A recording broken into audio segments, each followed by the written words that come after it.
हाँ, कल की हमारे ख्याल से, कल क्या है जी, छुट्टी है? नहीं चेक करेंगे।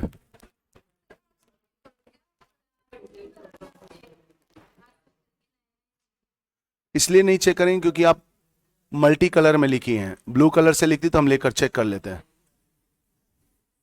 सर का सर्क मत खाओ, ठीक है? हम जानते हैं ना कि आप ये जान जाओ कि एग्जामिनर जो है वो कहता है कि या तो आप ब्लू पेन या ब्लैक पेन का प्रयोग करें। लाल पेन, हरा पेन मेरे लिए है। लाल पेन अगर हम इस्तेमाल करेंगे तो नंबर कटेंगे, हरा पेन इस्तेमाल करेंगे तो तरक्की होगा। तो नहीं कर सकते। नहीं, आप भी लिख के लाई हैं तो फोटो खींची थी तो लाना ही है। अच्छा, आप भी लिख के लाई हैं। आप, आपका क्या हाल है जी, लिख के लाई हैं जी? आप लिख के लाई हैं? आपकी क्लास में किसी से मित्रता नहीं है? फोन से नहीं है, बस क्लास में है। ठीक। तो आज हम लोग एक काम करेंगे। देखो यार, पढ़ाई लिखाई तो रोज करते हैं हम लोग, आज थोड़ा मौज मस्ती किया जाए। आज एक वीडियो देखा जाए।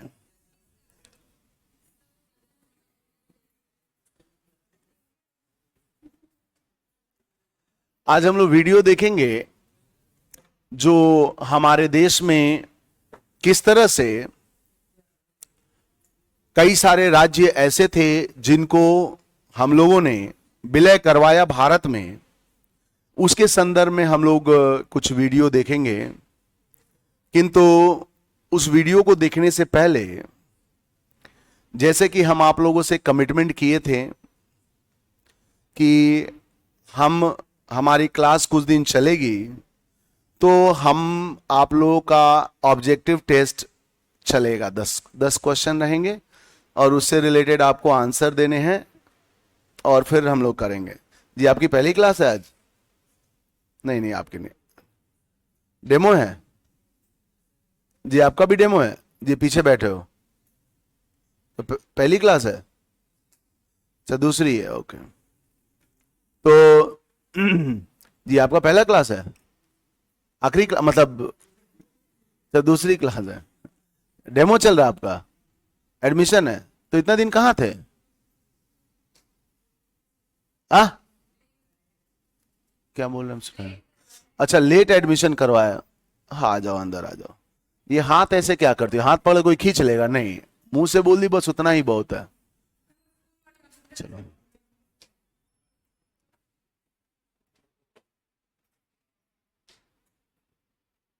वो बैग किसका है पीछे? अपने पास रखो।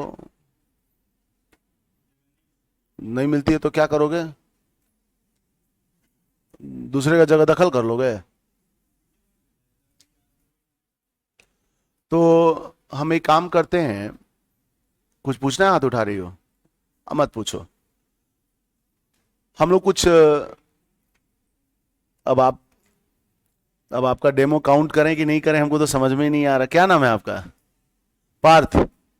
हाँ, क्या करें जी, पढ़ाएं कि?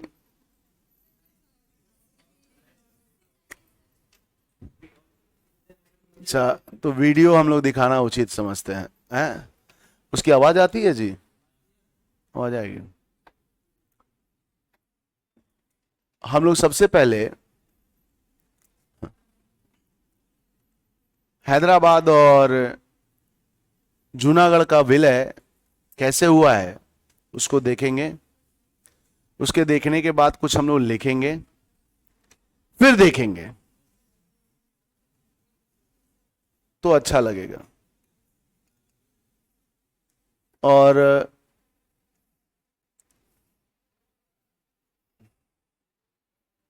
यहां सीता सती पार्वती बन जाते हो, रास्ता में तो पूरा चंडी का रूप धारण किए रहते हो। हैं, अधिकारी की तरह भी रास्ता में बिहेव करो। आप जानते नहीं हो कि व्यक्ति से नहीं, कैसे पता रहेगा आपको? इसका मतलब यह है कि केवल आप हमको देकर अपने में परिवर्तन करना चाहते हैं, नहीं होना चाहिए ये। हम नहीं भी रहे तो भी आपको अपने में परिवर्तन करना चाहिए। ऐसे बात कर रहे जैसे लग रहा कहां का दादा मस्ताना है एकदम, अरे अधिकारी बनने आए हो, इस तरह से बात कर रहे। हम खड़ा है वहीं पे, दिखाई बिल्कुल नहीं, पर्दा लगा हुआ है इसके सामने, आंख के सामने। हम खड़ा होकर इसको नोटिस कर रहे हैं क्या कर रहा है लड़का।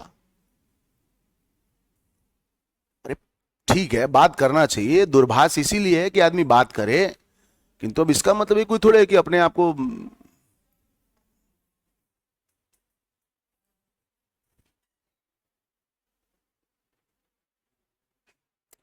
हम लोग लिखते हैं, पेन ड्राइव हमको लगता है वहीं छूट गया। उस वाले वो पुराने वाले में है, नंबर उम्र है किसी का? एक बार देखो तो।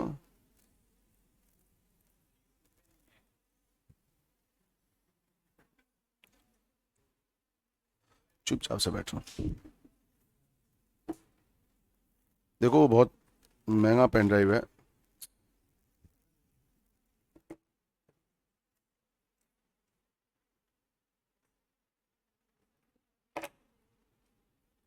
पूछिए, अरे इतना समय लगे तब तो कोई लेके चला जाएगा।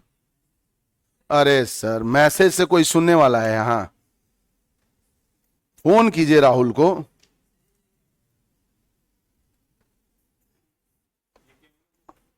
देखे हो, देखे हो वो वाला पुराना वाला बिल्डिंग?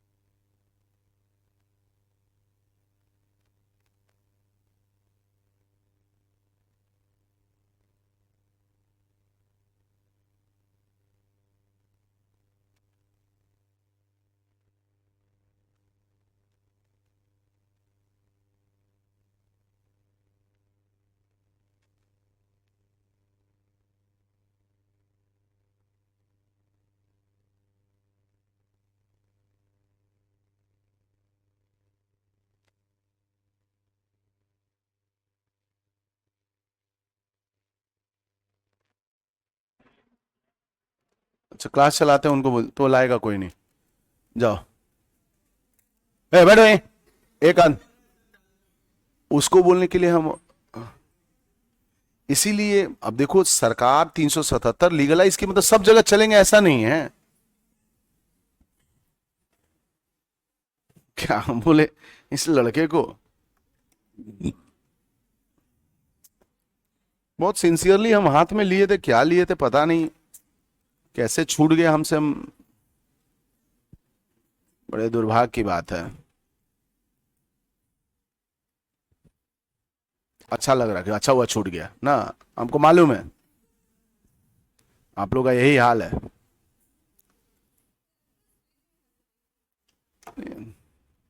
हंसना अच्छी बात है,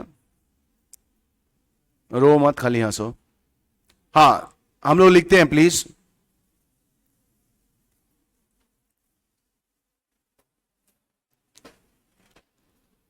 जल्दी लिखो ताकि छूट जाए।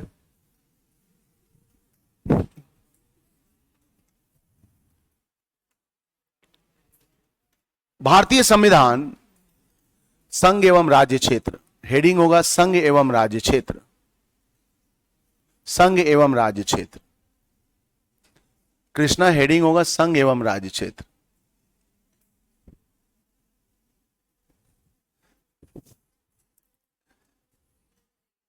कृष्णा, पीजी में रहते हो कि आपका घर है यहां पे? कहां पे पीजी है?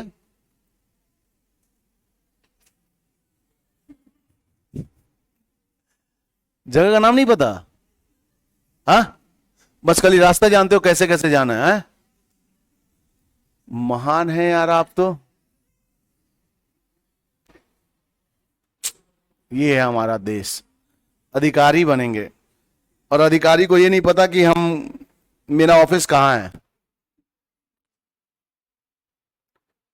कि पता है बताना नहीं चाहते। अरे हम आएंगे नहीं, क्या बात करो, कैसे पीजी में नहीं जाना चाहिए?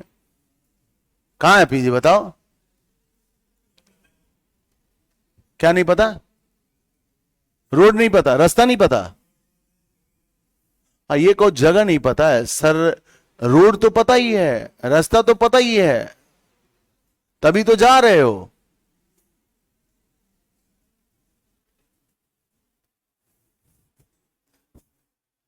घर में भी ऐसे ही हंसते रहती हो है? अच्छी बात है, हंसना अच्छी बात है। घर की जितनी बीमारियां सब आके यहीं छोड़ दें हम लोग। हाँ लिखिए।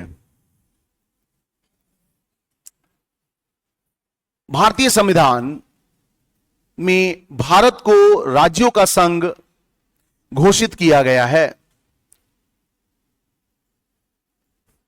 भारतीय संविधान में भारत को राज्यों का संघ घोषित किया गया है।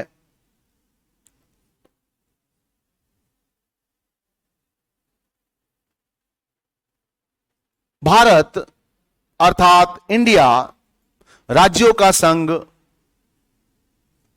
है।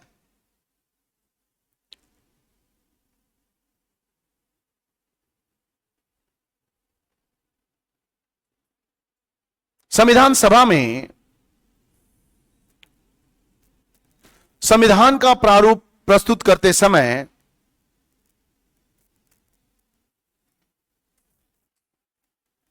संविधान सभा ने संविधान का प्रारूप प्रस्तुत करते समय प्रारूप समिति के अध्यक्ष जाओ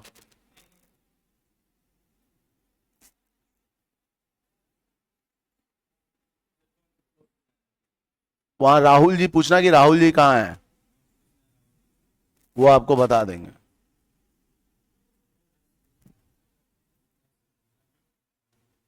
वो लेके आ रहा है, बोल दो कि कोई दूसरा लेके आ रहा। क्लास से बाहर जाके बात करो, कुछ इथिक्स रखो बालक। प्रारूप समिति के अध्यक्ष, अरे नाम लिखो ना अध्यक्ष का, क्या हम ही नाम लिखवाएं? आप अपने से भी टपाटप लिख लिया करो अध्यक्ष का नाम अपने नाम के जगह। डॉक्टर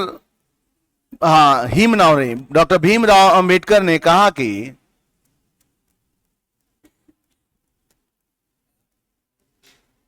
यद्यपि यह संविधान संरचना की दृष्टि से यद्यपि यह संविधान संरचना की दृष्टि से परिसंघ हो सकता है, किंतु परिसंघ हो सकता है किंतु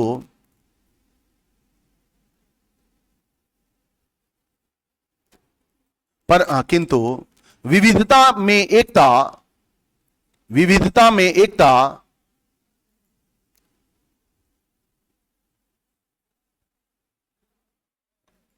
का समालोचन करने के कारण इसे राज्यों का संघ कहा गया है।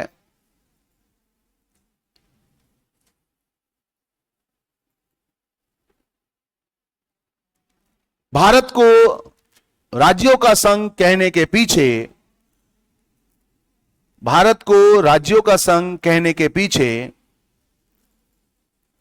अग्रलिखित दो कारण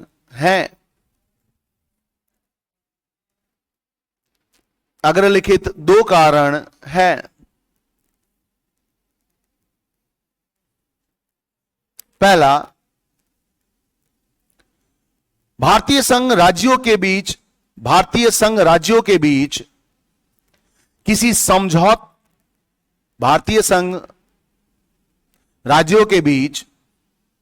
लिखो, लिखने में तेज हो, राज्यों के बीच किसी सौदेबाजी या समझौते का परिणाम नहीं है।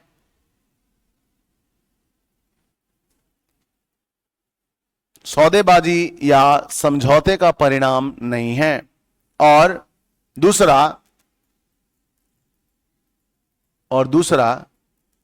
राज्य का कोई भी राज्य, ये वहां से चला है, वो अभी तक आया नहीं।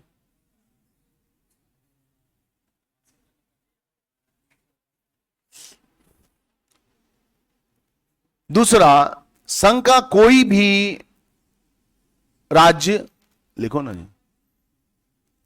हाँ, संघ का कोई भी राज्य, थैंक यू मनोज भाई, संघ का कोई भी राज्य भारत से अलग होने के लिए स्वतंत्र नहीं है।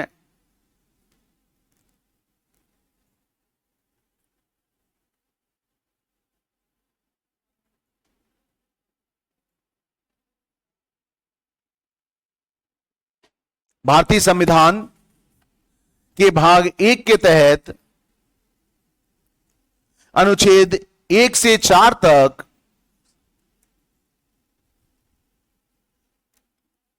भारतीय संविधान के भाग 1 के तहत अनुच्छेद 1 से 4 तक,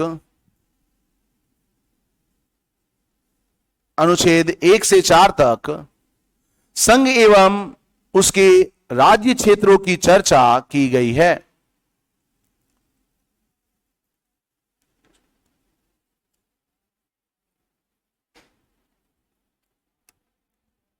लिखिए अनुच्छेद पहला, नेक्स्ट लिखिए अनुच्छेद पहला 1।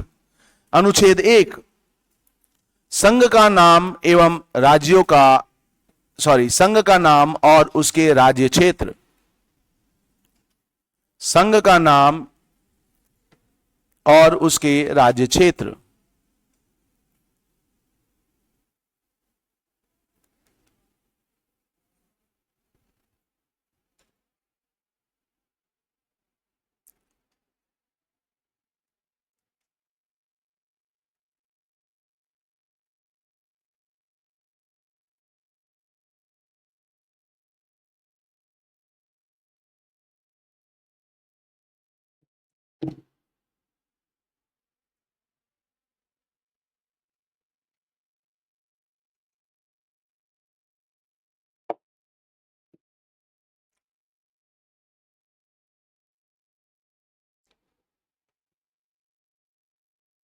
लिख ली अनुच्छेद 1।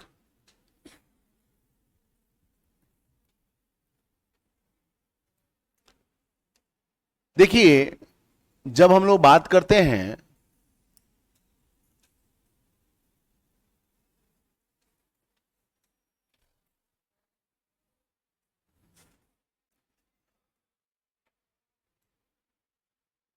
कुछ पूछना है, हाथ उठा रही हो, कई दिन बाद आई हो तो हो सकता है बहुत सारे प्रश्न हो। देखिए, हमारे देश में नहीं, विश्व की बात करते हैं तो विश्व में लगभग 3 तरह के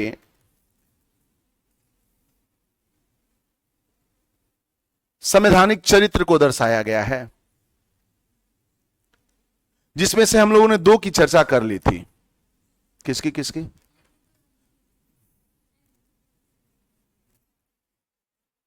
किसकी कर ली थी? अब क्लास में रहती है ना? हाँ, किसकी किसकी चर्चा कर ली हम लोगों ने? बोलो, हाँ, तबला ढोलक बजाओ, देखो हो जा रहा है। हाँ बोलो। वेरी गुड, क्या नाम है आपका? कल्पना, बहुत अच्छा आपने कल्पना किया है। कौन सा पढ़ा था हम लोगों ने? जोर से बोलो, बोलो। नहीं मालूम। यानी हम लोगों ने पढ़ा, हम लोग पढ़े थे संघात्मक। तो जब हम बोले, जोर से बोले, तो क्या हो गया था तब है?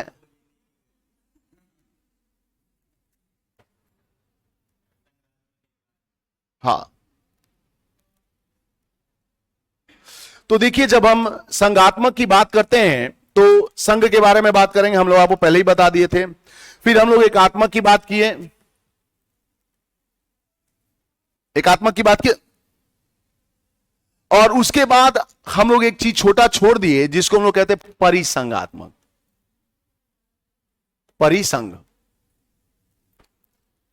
ठीक है, परिसंघ।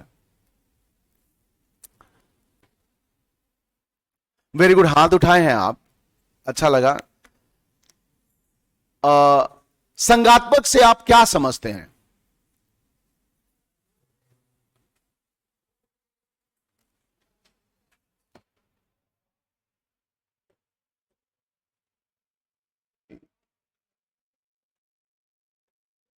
और परिसंघात्मक, कुछ भी आप लोग लिख लें।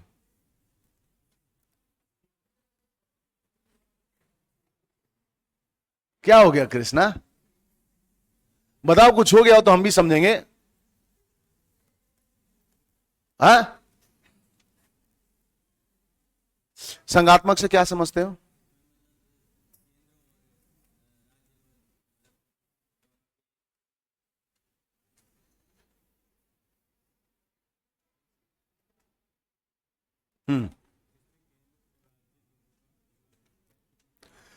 यानी जब हम हाँ बोलो कविता, संघात्मक अब तो खोल लियो तो बता ही दोगी, हम समझ रहे हैं, ऐसा नहीं होना चाहिए।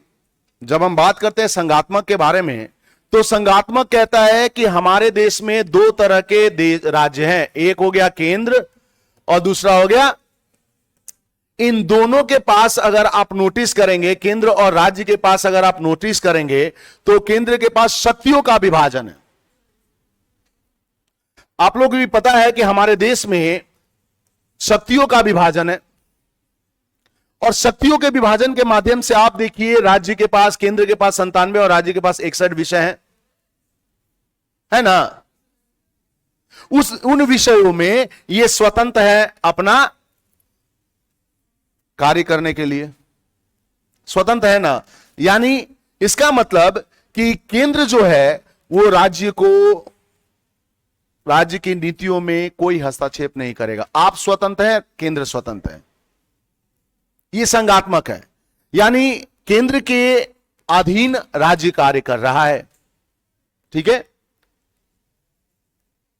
जब हम एकात्मक की बात करते हैं, तो एकात्मक में पूरी तरह से, एकात्मक का मतलब हो गया कि पूरी तरह से यहां केंद्र का वर्चस्व दिखेगा, पूरी तरह से केंद्र एकात्मक है ना भाई। एक यूनिटरी फीचर इसको कहते हैं, केंद्रीकरण।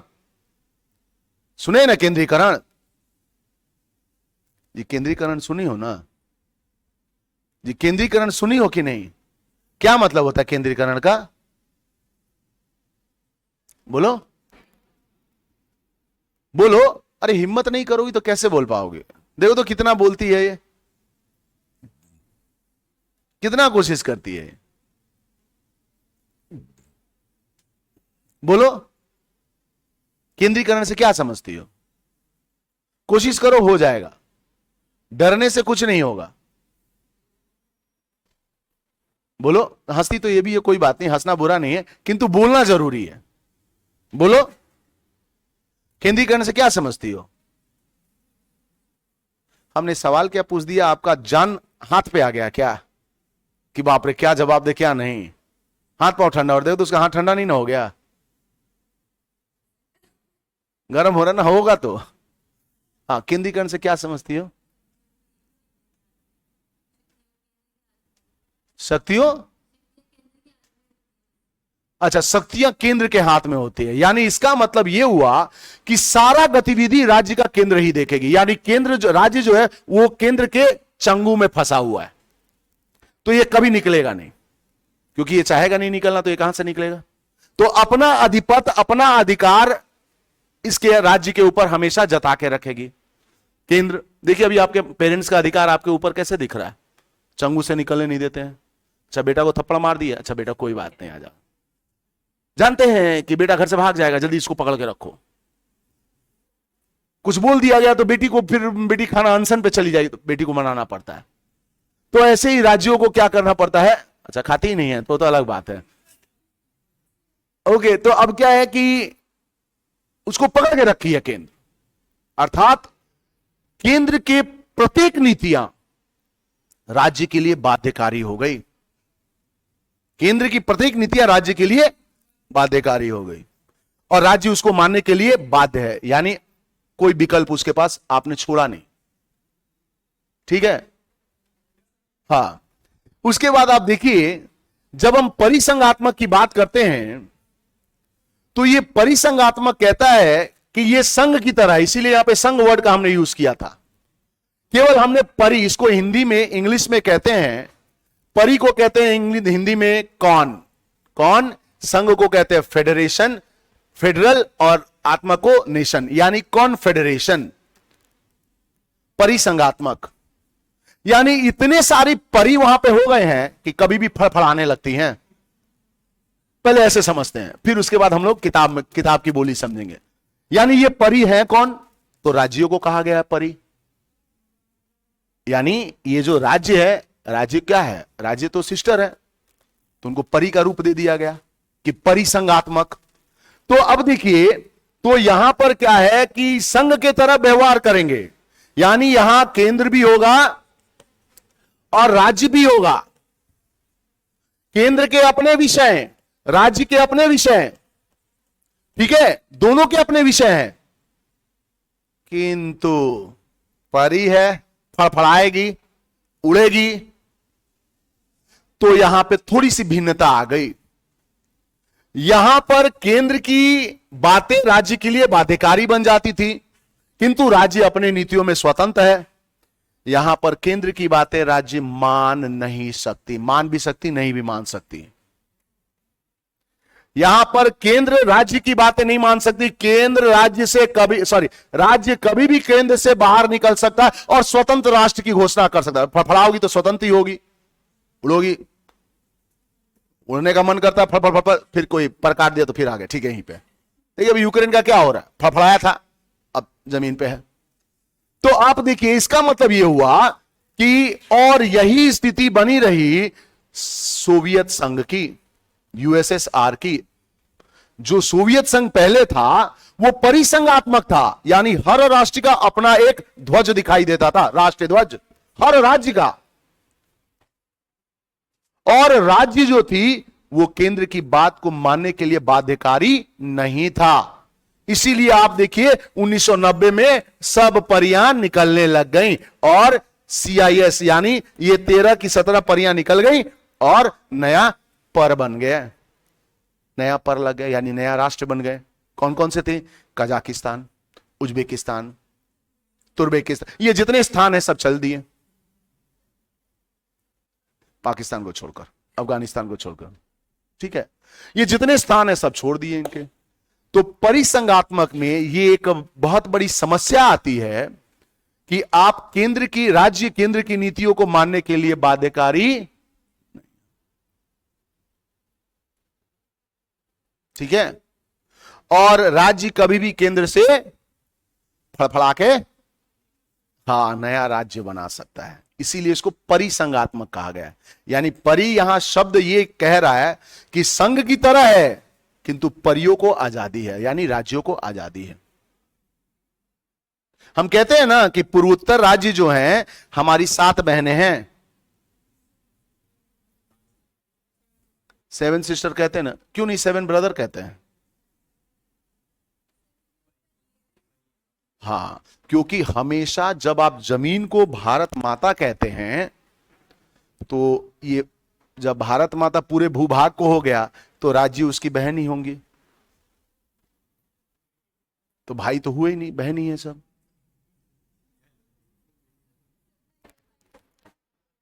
लो भाई पाकिस्तान में से चुप रहा करो, पाकिस्तान भाई हो गया इनका, कसाई नहीं हुआ, भाई हो गया। तो अब क्या है, तो ये हमारे परिसंगात्मक, एकात्मक और संगात्मक के लक्षण को दर्शाता है। यही बात समझ बालक। अब क्या है कि थोड़ा सा वीडियो देख लिया जाए, थोड़ा सा ही देखा जाए, थोड़ा थोड़ा 5-5 मिनट करके, आज कल करके, थोड़ा सा आपका भी मन लगे कि हाँ कैसे क्या चल रहा है। चुप रहो, हम कर रहे हैं।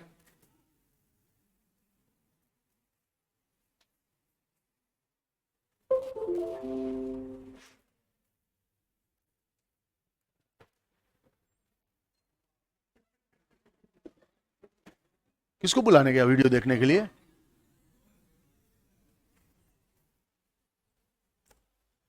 काम की चीजें के टाइम में वो बाहर चले गए।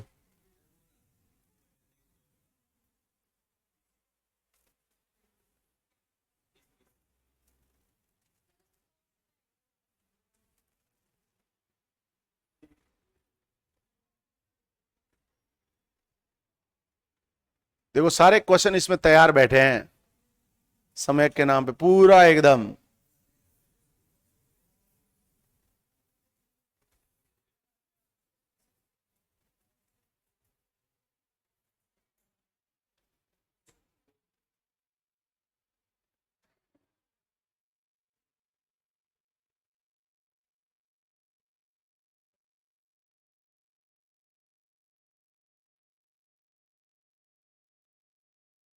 अरे चुप रहो।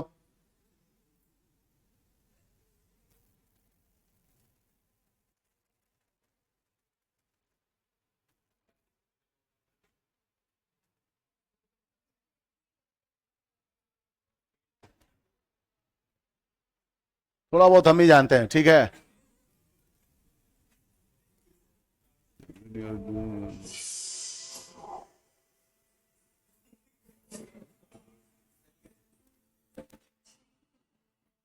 वॉल्यूम कम करो यार, रुको यार।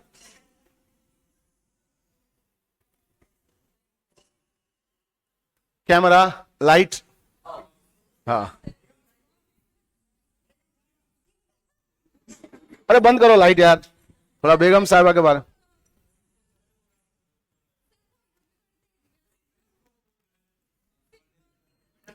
आओ, किसको बुलाने गए थे? अरे लाइट, पंखा बंद मत करो, लाइट बंद करने को। अरे तो उठ के बंद करो जी, आप क्या चाहती हैं? केवल मैं लेडा ही दौड़ेगा, लेडी भी दौड़े।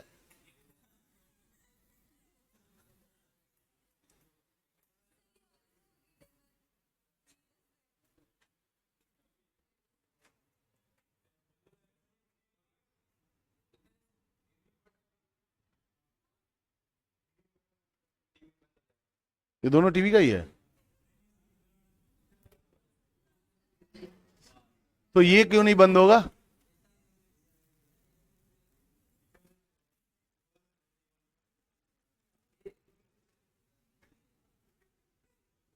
अरे स्विच नहीं पता है, बाहर से होगा शायद ये।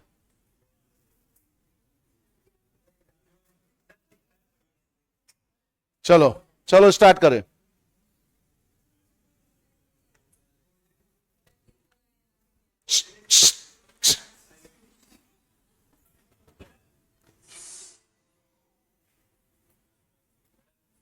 इसको बड़ा कैसे करें?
हिंदुस्तान के बनने की कहानी, प्रधानमंत्री। आज हम कहानी शुरू करते हैं ऐसे नवाब से जिन्होंने ठीक आजादी के दिन ही कुछ ऐसा कर दिया जिसकी कल्पना हम आज भी नहीं कर सकते। 15 अगस्त 1947, जगह गुजरात में श्रीनगर में नवाब उसकी खबर 2 दिन बाद ये बंद नहीं होगा, ये लाइट। इसको एक बार बंद करो।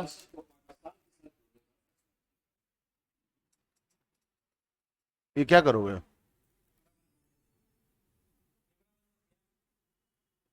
इसकी वजह से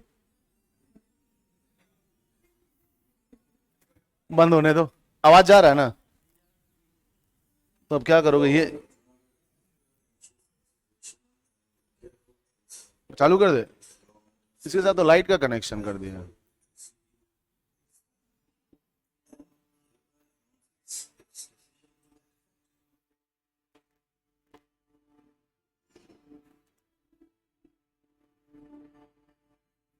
भारत सरकार को इस तरह अखबारों से पता चला कि गुजरात का जूनागढ़ पाकिस्तान का हिस्सा बन गया है और अब जूनागढ़ की 3,337 स्क्वायर मील जमीन पर पाकिस्तान का कब्जा होगा।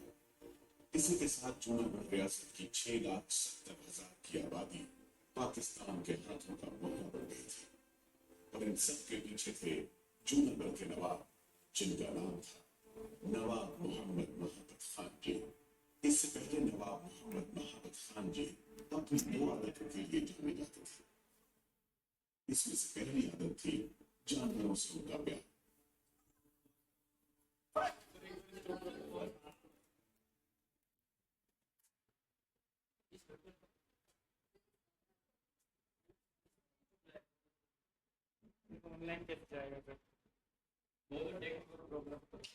नहीं नहीं, हर इतना टेक्निकल थोड़े होता है। नहीं नहीं, उतना रहने दो, उतना रहने दो। इसको जलाओगे? क्यों? वो तो उस लाइट से तो दिख रहा है, वो जो चल रहा है उससे दिख।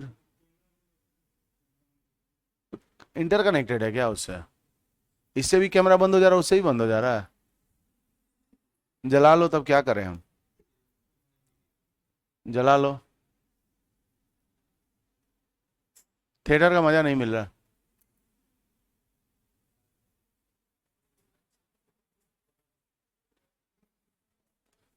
वो कैमरा अपने आप घूम रहा है, सर के ऊपर से घूम रहा है। बैठ जाओ, तो आपका केवल खोपड़ी ही आएगा। बैठ जाओ।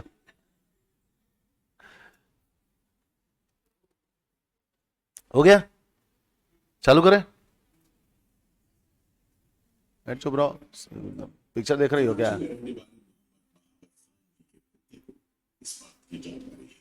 यहाँ उन्हें जानवरों से बेजान थी और उसमें फोरमोस्ट ऑक्सीजन से और उसके बाद तमाम जानवर पाले। तो एक भैंस भी थी उनकी जिससे वो बहुत मोहब्बत करते थे। वो रोज शाम का शक्कर खिलाया, उसका नाम माया था।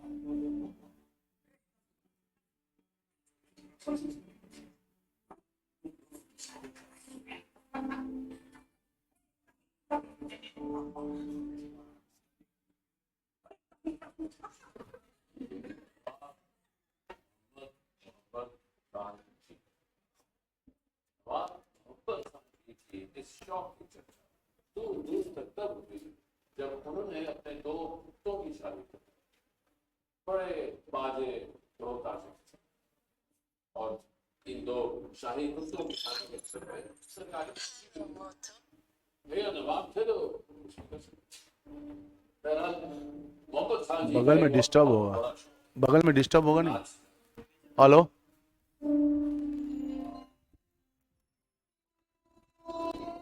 जी जी जी जी जी जी, बोलिए।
मजदूर क्रिकेट में इतने मशहूर हैं कि उनसे मुलाकात करना काफी मुश्किल है।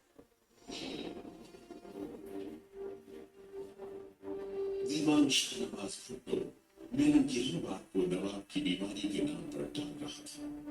जल्द ही मेनन समझ गए कि शाहनवाज भुट्टो के साथ वो सिर्फ अपना समय बर्बाद कर रहे हैं।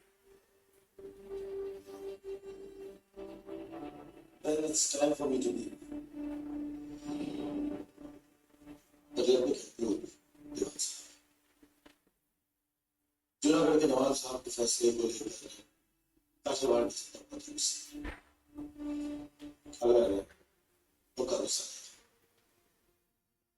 और उन्होंने अगर कानून अपने हाथ में लिया तो इसका मतलब होगा कि नवाब साहब की पूरे वंश की और पूरी डायनेस्टी का खात्मा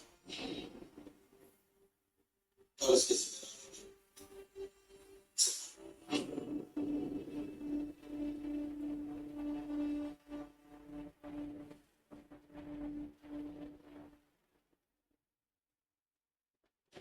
जूनागढ़ में बीबी मेनन को ज्यादा सफलता नहीं मिली, लेकिन दिल्ली जाने से पहले मेनन ने जूनागढ़ की दो छोटी जागीरें मंगलोर और बावली अबाड़ दोनों को हिंदुस्तान में शामिल, और इसके जवाब में जूनागढ़ के नवाब ने दोनों जागीरों में अपनी फौज भेजी।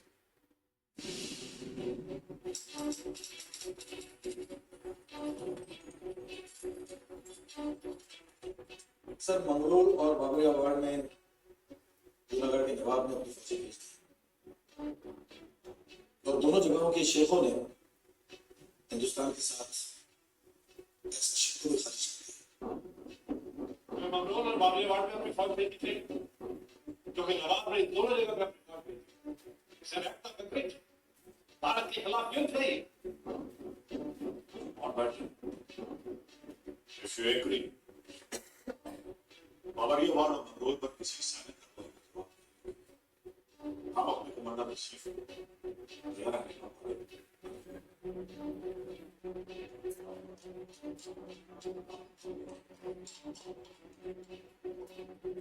जूनागढ़ की नाकाबंदी का फैसला अहम था। प्रधानमंत्री नेहरू के फैसले के मुताबिक 24 सितंबर को जूनागढ़ की घेराबंदी शुरू हो गई। पाकिस्तान भारत के इस कदम के लिए तैयार नहीं था, लेकिन भारत को इस बात धक्का तब लगा जब माउंटबैटन सैनिक कार्रवाई से बचने की सलाह देने लगे। 27 सितंबर को माउंटबैटन के साथ मीटिंग हुई और इस मीटिंग में माउंटबैटन ने मामले को यूनाइटेड नेशन में ले जाने का सुझाव दिया। There's a real danger to take action on behalf of India. This may cause the war between India and Pakistan. आपका दूसरे मुल्कों के सामने साथ बनाने के लिए हमें यूएन जाना चाहिए। ये हमारी बहुत बड़ी भूल है। जूनागढ़ के सहारे पाकिस्तान ने हमारे खिलाफ जंग छिड़ी है और उसका शक्ति से हमें जवाब देना होगा। हमें अपने हक के लिए किसी के आगे अर्जी लगाने की जरूरत नहीं है।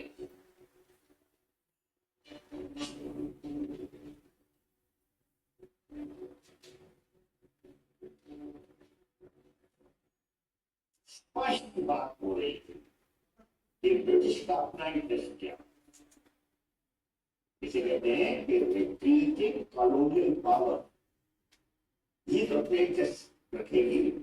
पाकिस्तान एक इंटरेस्ट था उनका कि अफगानिस्तान सेंट्रल एशिया और सब ब्रिटिश कंट्रोल रहे, तो अंदर भी तो आपको भी करना। सरदार पटेल माउंटबैटन ठीक है। हिंदुस्तान की फौज ने जूनागढ़ के इर्द गिर्द अपनी नाकाबंदी कायम रखी। अब एक तरफ हिंदुस्तान की फौज और दूसरी तरफ नवाब के खिलाफ उनकी ही जनता का विरोध। उन्होंने जूनागढ़ से भाग जाने का फैसला किया। नवाब साहब एक बहुत इंटरेस्टिंग सी कहानी साहब बेगम साहिबा, सभी नहीं चाहिए। देखिए, कराची से जहाज आप सब लोग देखिए, हम भी आते जाइए। चाहिए आपसे चाहिए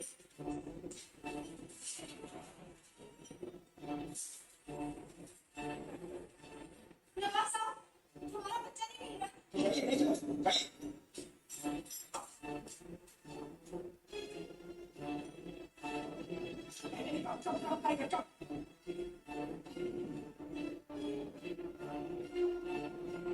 नवाब साहब, नवाब साहब।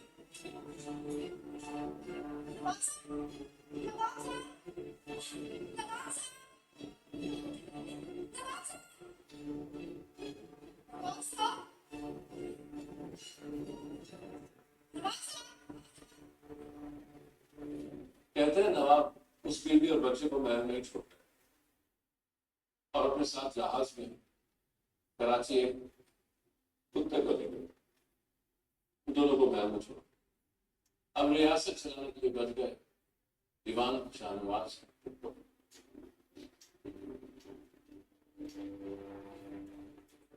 शाहनवाज भुट्टो ने पाकिस्तान से मदद की गुहार लगाई, लेकिन न जिन्ना का जवाब आया और न ही मदद। जूनागढ़ को प्यादा बनाया गया था। प्यादे को अपनी सहूलत के मुताबिक रास्ते से हटा दिया गया। 7 नवंबर 1947 को शाहनवाज भुट्टो ने भारत से जुड़ने की पेशकश कर दी।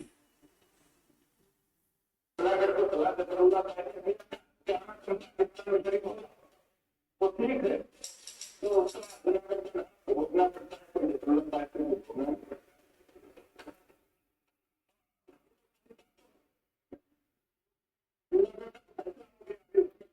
बनने वाली है नहीं तो यूनियन में जनाब दुनिया 5,000 के मामले में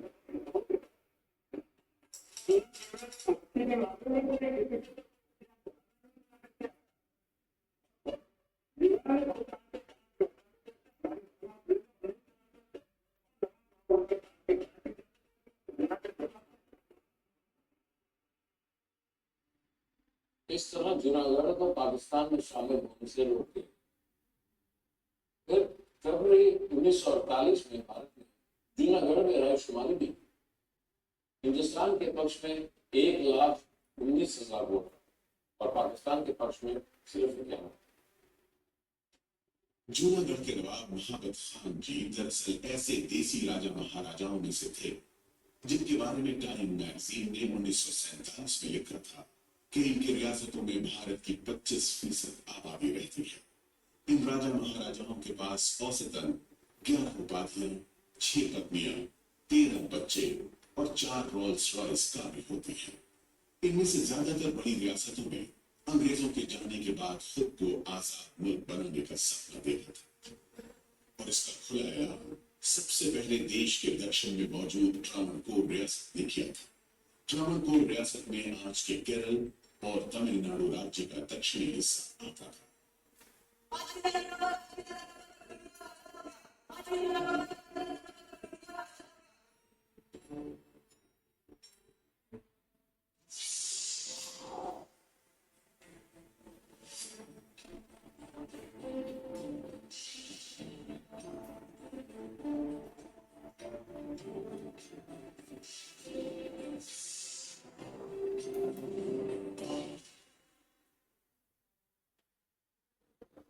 केरल के ट्रावणकोर में 2 लोगों का दबदबा। एक तो वहां के राजा बलराम वर्मा और दूसरे उनके दीवान सीपी अय्यर। वो दोनों चाहते थे कि ट्रावणकोर एक आजाद देश है। आजादी से लगभग 2 महीने पहले 11 जून 1947 को दीवान सीपी रामास्वामी अय्यर ने घोषणा की, हमारी रियासत ब्रिटिश शासन खत्म होने के बाद भारत पाकिस्तान में शामिल नहीं होगी। हमारा अपना वजूद है और हम आजाद रहेंगे। इनके इस ऐलान से देश के टूटने की आशंका सच साबित होने लगी। राजा का इतना नहीं था जितना ये दीवान का था कि क्योंकि हम तो बिल्कुल समुद्र के किनारे हैं, हम एकदम इंडिपेंडेंट, दुनिया के साथ हमारा लिंक हो सकता है। ये नहीं है कि हम सारे तरफ से घिरे हुए हैं, हमें इंडियन टेरिटरी, तो कहीं बाहर कुछ कांटेक्ट करना भी हमारे लिए मुश्किल हो जाएगा इंडिया के लिए। तो उन्होंने थोड़ी दिन ये बात करने की कोशिश करी कि हम अपना कॉन्स्टिट्यूशन बनाएंगे, अमेरिकन कॉन्स्टिट्यूशन बनाएंगे, सवाल ये था कि क्या त्रावणकोर की जनता भी भारत से अलग आजाद मुल्क चाहते थे? इस सवाल का जवाब त्रावणकोर की जनता ने जल्द ही दे दिया। जनता ने महाराजा और दीवान के फैसले का भारी विरोध किया और आजादी से सिर्फ 20 दिन पहले वो घटना घटी जिसकी कल्पना दीवान रामास्वामी अय्यर ने कभी की ही नहीं थी। रामास्वामी अय्यर पर जानलेवा हमला हुआ। रामास्वामी अय्यर दिल मिला गए, लेकिन उन्हें अपने फैसले की आलोचना का अंदाजा नहीं हो गया। आखिरकार त्रावणकोर के महाराजा ने आजादी से महज 3 दिन पहले वायसराय माउंटबेटन को तार भेजा, जिसमें लिखा था, हम भारत में शामिल होने के लिए तैयार हैं। आजादी से महज 3 दिन पहले त्रावणकोर के महाराजा ने इंस्ट्रूमेंट ऑफ एक्सेशन पर साइन कर दिया, लेकिन इससे प्रधानमंत्री की मुश्किलें खत्म। हिंदुस्तान के ठीक बीच एक रियासत थी भोपाल। भोपाल के नवाब ने तय किया कि या तो वो आजाद रहेंगे या वो पाकिस्तान में शामिल। भोपाल के नवाब का नाम था हमीदुल्लाह खान। भोपाल के नवाब हमीदुल्लाह खान की कई ख्वाहिशें थी। जैसे ब्रिटिश शासन खत्म होने के बाद वो आजाद देश के मालिक हो गए, और अगर ऐसा न हो पाए तो दूसरी रियासतों के साथ मिलकर एक आजाद फेडरेशन बना ले। भोपाल नवाब की इन ख्वाहिशों के पीछे कई वजह थी। पहली कि वो चेंबर ऑफ प्रिंसेस के काफी असरदार चांसलर थे। दूसरी, वो मोहम्मद अली जिन्ना के करीबी थे। इसका अंदाजा इस बात से लगाया जा सकता है कि जिन्ना ने उन्हें पाकिस्तान का सेक्रेटरी जनरल बनाने की पेशकश की थी। तीसरी वजह वायसराय माउंटबेटन से नवाब हमीदुल्लाह की गाढ़ी दोस्ती थी। इस हाल में आजादी से सिर्फ 4 दिन पहले माउंटबेटन ने हमीदुल्लाह को चिट्ठी लिखी। डियर हमीदुल्लाह, आप 14 अगस्त की अधिरात से पहले टैक्सेशन के कागजात पर दस्तखत कर मुझे सौंप दीजिए। इन्हें मैं अपने पास संभाल कर रखूंगा और 25 अगस्त से पहले इन दस्तावेजों को रियासत विभाग के हाथों में भेज दूंगा। 25 अगस्त तक अगर आपके फैसले में बदलाव आता है और आपको भारत में शामिल नहीं होना हो तो मैं सारे दस्तावेज आपको वापस सौंप देने के लिए तैयार हूँ। नवाब हमीदुल्लाह, मेरी निजी सलाह है कि आपको दस्तखत कर देनी चाहिए। सदा के लिए आपका यकीन।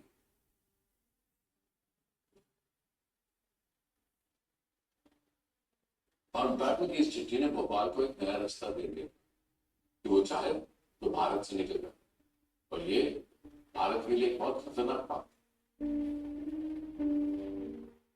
दिन गुजर रहे थे। हैदराबाद, जम्मू कश्मीर भारत से बाहर थे और भोपाल के पास वायसराय का खुला प्रस्ताव था कि वो चाहे तो भारत से अलग हो सकता है। नेहरू, पटेल और माउंटबेटन भोपाल के रुख से परेशान थे। तभी नवाब हमीदुल्लाह का एक खत रियासती मामलों के मंत्री सरदार पटेल को मिला। चिट्ठी खुली तो हालात बिल्कुल बदल गए। प्रिय सरदार पटेल, मैं इस बात पर अब पर्दा डालना नहीं चाहता। जब विवाद चल रहा था तो अपनी रियासत को आजाद बनाए रखने के लिए मैंने तमाम कोशिशें की। अब मैंने हाथ मान लिया और मैं आपको यकीन दिलाता हूँ कि मैं पहले जितना कट्टर दुश्मन था अब उतना ही करीबी दोस्त हूँ। आपका नवाब हमीदुल्लाह। सरदार पटेल ने इस पत्र का जवाब भेजा। पटेल ने लिखा था, प्रिय हमीदुल्लाह, मैं ऐसा हरगिज़ नहीं मानता कि आपके भारतीय संघ राज्य के साथ शामिल होने के निर्णय से आपकी हार हुई है और हमारी जीत। आखिरकार विजय तो सच और पचित्ते की हुई है और इसके लिए हमने अपनी अपनी भूमिका अदा की है। आपका पटेल।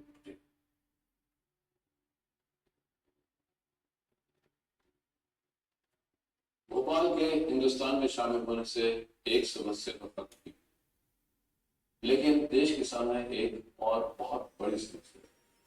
हैदराबाद के निजाम मीर उस्मान अली बाग, उनका नाम तो उससे बहुत ज्यादा बड़ा था।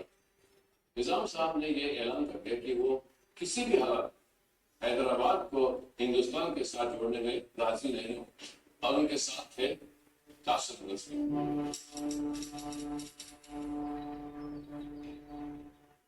पटेल साहब, आप सरकार दिल्ली के हैं, हैदराबाद में हजारों सालों से आसर जगह बिना बुलंद है, दुनिया की कोई भी ताकत इसे नीचे उतार नहीं सकती। सरदार पटेल को चुनौती देने वाला ये कासिम रजवी, इसके ऊपर हैदराबाद के नवाब मीर उस्मान अली बहादुर का हाथ था। हैदराबाद ग्रेट ब्रिटेन जितनी बड़ी एक रियासत थी। इसमें आज के भारत के आंध्र प्रदेश, कर्नाटक, महाराष्ट्र, मध्य प्रदेश और छत्तीसगढ़ के कई जिले शामिल थे। इस रियासत पर हुकूमत करने वाले निजाम दुनिया के सबसे अमीर शख्स में से थे और निजाम हैदराबाद को आजाद मुल्क बनाना चाहते थे और उसका ऐलान 12 जून 1947 को ही कर दिया था। हिंदुस्तान के दक्कन पर काबिज इस रियासत को भारत में मिलाए बगैर संयुक्त भारत महज एक कल्पना होती, एक सपना होता। 15 अगस्त 1947 को हैदराबाद उन रियासतों में से एक था जिसका भारत में शामिल होना तो दूर, वो इस बारे में बातचीत करने के लिए भी तैयार नहीं था। 1947 के नवंबर महीने में निजाम का खासा प्रवास कासिम रिजवी दिल्ली आया, लेकिन किसी बातचीत के ख्याल से नहीं, बल्कि धमकी देने।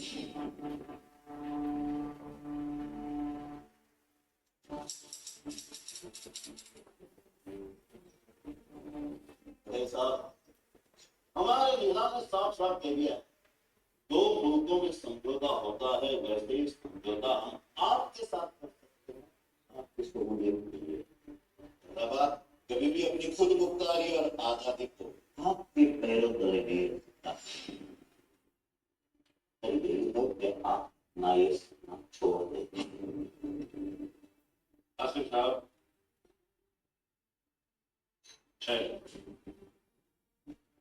हैदराबाद का इतिहास इस बात की गवाही नहीं देता कि आप कभी आजाद हो।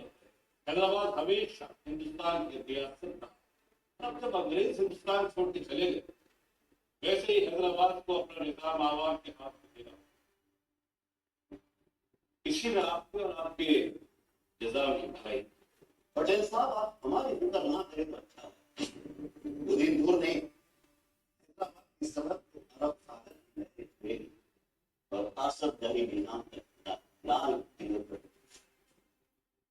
पटेल साहब, निजाम के मामलों को न माना गया तो रियासत में लोगों के लिए मुश्किल। आसिफ साहब, आप अगर खुदकुशी करने की सोचेंगे तो आपको कोई कैसे रोक। पटेल साहब, आप सरकार दिल्ली के हैं। हैदराबाद में हजारों सालों से आसफ जारी बिना बुलंद है, दुनिया की कोई भी ताकत उसे नीचे उतार नहीं सकती। Kashmir Razvi definitely wanted independent Tehran. Kashmir Razvi, as per the report, in Nizam's period before, I think in 1946, he was committing a number of atrocities.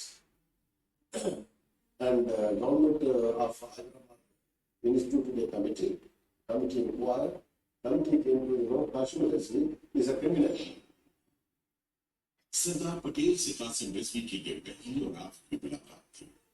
Qasim Rizvi मजलिस इत्तेहादुल मुस्लिमीन का नेता था। इसने रजाकार नाम से संगठित हथियार पर गिरोह तैयार कर रखे थे, जो रियासत में खुलेआम सांप्रदायिक लूटपाट, हत्या और बलात्कार को अंजाम दे रहा था। निजाम और उसकी सरकार नवंबर 1947 आते आते पूरी तरह से इनकी गिरफ्त में थी।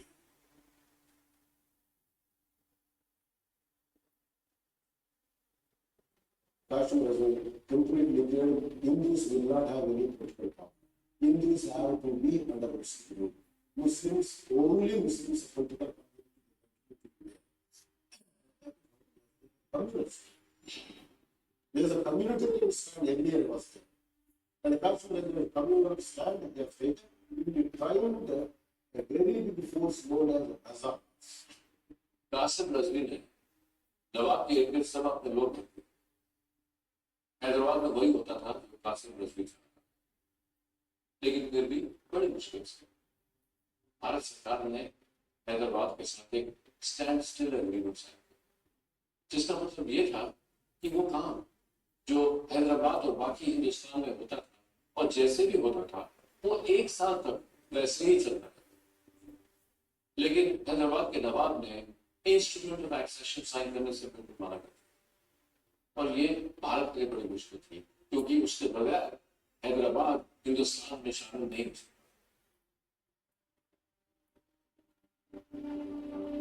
स्टैंड स्टिल एग्रीमेंट की स्याही अभी सूखी भी नहीं थी कि हैदराबाद ने पाकिस्तान को 20 करोड़ रुपए उधार दे दिए। यही नहीं, पाकिस्तान से हथियार की आमद की रिपोर्ट भी आने लगी।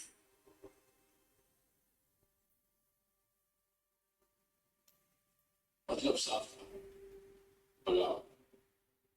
सोचिए, हिंदुस्तान के ठीक बीच उसके सबसे बड़ी रियासत 82,000 किलोमीटर में एक अलग ही सरकार चलती जिसका नवाब अपने पूरे अवाम को जो ज्यादातर हिंदू थे और हिंदुस्तान में शामिल चाहते थे तो उसने उनको बांध के रखा और जहां हथियार से लदे रजवाकारों ने एक पूरी खौफ मचाई। दरअसल निजाम के हैदराबाद में ज्यादातर सरकारी ओहदों पर मुसलमान काबिज थे, जबकि उनकी आबादी 1/4 से भी कम थी। कासिम रजवी ने इन्हीं ओहदेदार मुसलमानों को ये डर दिखा रखा था कि निजाम की हुकूमत अगर खत्म हुई तो उनके लिए आफत आ सकती है। उधर कश्मीर में लड़ाई शुरू हो गई। रजवी ये समझ गया था कि भारत की सेना अभी कश्मीर में उलझी है और ऐसे में वो हैदराबाद का रुख नहीं करेगी। भारत की फौज हमला कर देगी, तैयारी चल रही है। लायक अली साहब, आप जबरदस्ती ना करें तो अच्छा। हम जानते हैं हमें क्या करना है, हमारे आवाम के लिए क्या करना है, हमारे माँ बाप अच्छी तरह से जानते हैं। किसी को कुछ सिखाने की हमें जरूरत नहीं है। उधर दिल्ली में जवाहरलाल नेहरू की कैबिनेट और पार्टी के कई सदस्य हैदराबाद के खिलाफ सैनिक कार्रवाई का विरोध कर रहे थे। उनका मानना था कि इससे दक्षिण भारत में भी दंगे फैल सकते हैं और बातचीत से भी रास्ता निकाला जाना चाहिए। नेहरू कोई कार्रवाई नहीं करना चाहते थे, इसीलिए कि अगर नेहरू कोई कार्रवाई करे, क्योंकि निजाम ने तब तक कोई इंस्ट्रूमेंट ऑफ एक्सेशन साइन नहीं किया है। नेहरू को ये डर था अगर वो कोई एक्सट्रीम एक्शन लेते हैं तो शायद निजाम पाकिस्तान के साथ ज्वाइन कर सकते हैं और एक जंग छिड़ सकता है। दिल्ली में असमंजस माहौल तनाव। Governor general Lord Mountbatten Hindustan और हैदराबाद के बीच समझौता करने लगे। उनका कार्यकाल खत्म पा और वो चाहते थे कि जाने से पहले वो किसी तरह ये हैदराबाद के मसले को बातचीत के जरिए उसका समझौता करवा। इस तल्ख माहौल में हैदराबाद के प्रधानमंत्री लायकर एक बार फिर दिल्ली पहुंचे। ये कहना चाहते कि भारत में शामिल होना हमारे विकल्प में नहीं।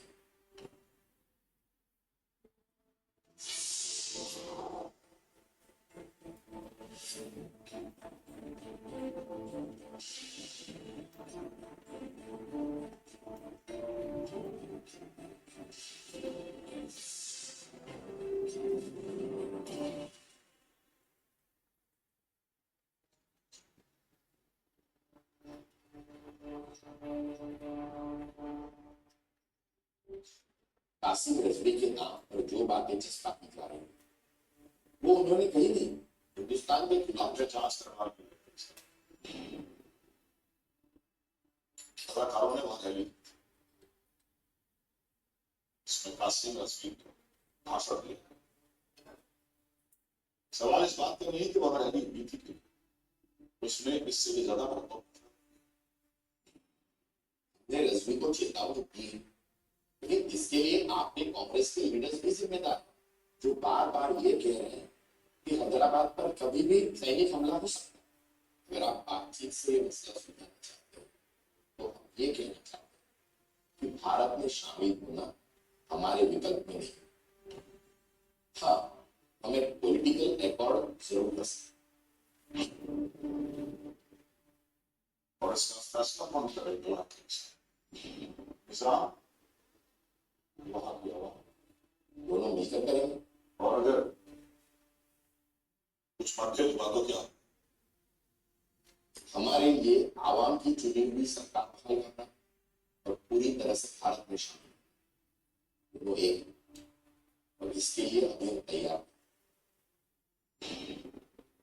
नेहरू के साथ मुलाकात के बाद नायक अली की मुलाकात सरदार वल्लभ भाई पटेल से हुई, लेकिन पटेल कुछ भी सुनने के लिए तैयार नहीं हुए। मैं आपको किसी उलझन में नहीं रखना चाहता। हैदराबाद की समस्या तो अभी वही हल होगा जो दूसरी रियासत है। उसका कोई विकल्प नहीं है। आप हैदराबाद के केस को दूसरी रियासतों से जोड़कर देखेंगे तो हम किसी नतीजे पर नहीं पहुंच पाएंगे। हमारी आजादी नॉन नेगोशिएबल।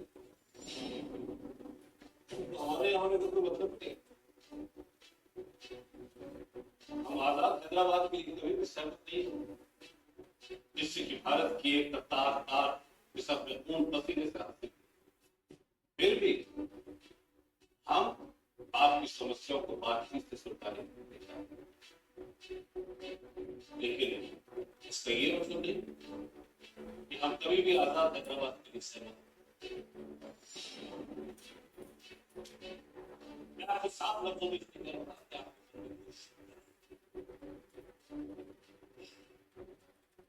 आप सभी लोग वापस आइए और अपने निजाम से कहिए कि आपके निर्णय के पता चले कि हम लोग कहाँ खड़े हैं।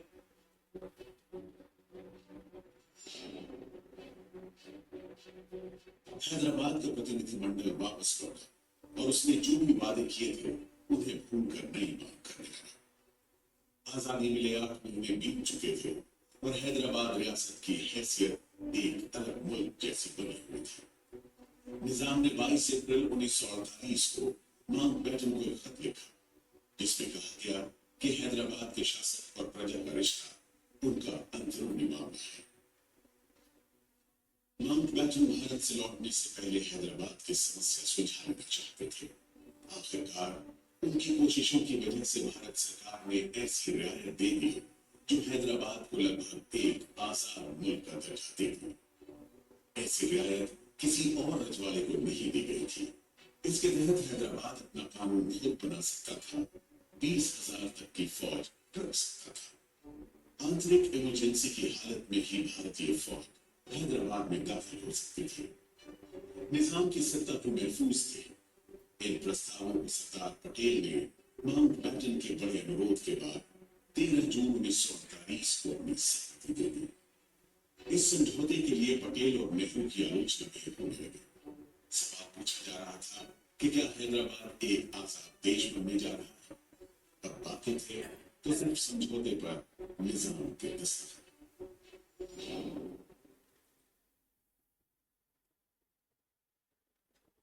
हैदराबाद की एक अलग हैसियत बनने जा रही। निजाम ने हैदराबाद के लिए स्पेशल स्टेटस मांगा और वो भी उसको मिल गया, लेकिन फिर निजाम अपने इरादे अब उसने कहना शुरू किया कि हैदराबाद की पूरी आजादी के अलावा और कोई समझौता नहीं। मतलब हिंदुस्तान के बीच एक पूरा नया दूसरा मुल्क बनने वाला। अब प्रधानमंत्री जवाहरलाल नेहरू के सामने और कोई रास्ता नहीं।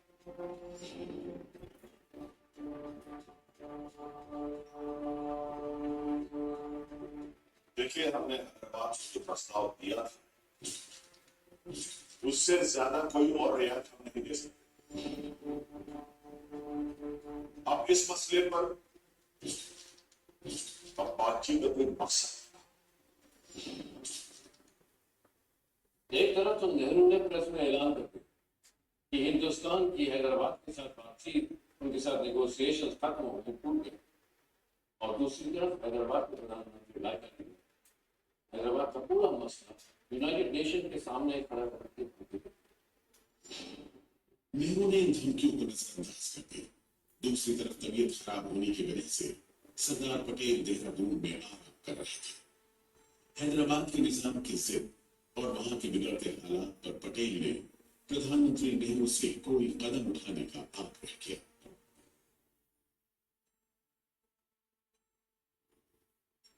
अपने कई फैसलों से हैदराबाद के नवाब ने न सिर्फ अपने लिए पर हिंदुस्तान के लिए भी बहुत कम विकल्प, बहुत कम रास्ते छोड़े। अब हिंदुस्तान को मिलिट्री एक्शन, फौजी कार्रवाई के अलावा कोई रास्ता दिखाई नहीं। 10 सितंबर 1948 सरदार पटेल ने हैदराबाद के नवाब को एक खत लिखा, जिसमें उन्होंने हैदराबाद को हिंदुस्तान में शामिल होने का एक आखिरी इसमें कुछ शर्तें हैं, मेरे ख्याल से हमें शर्तें मंजूर करनी पड़ेगी, इसी में हमारी भलाई। नहीं, ये शर्त हमको वजूद नहीं, बिल्कुल नहीं होगा ये। निजाम ने सरदार पटेल की अपील को ठुकरा दिया।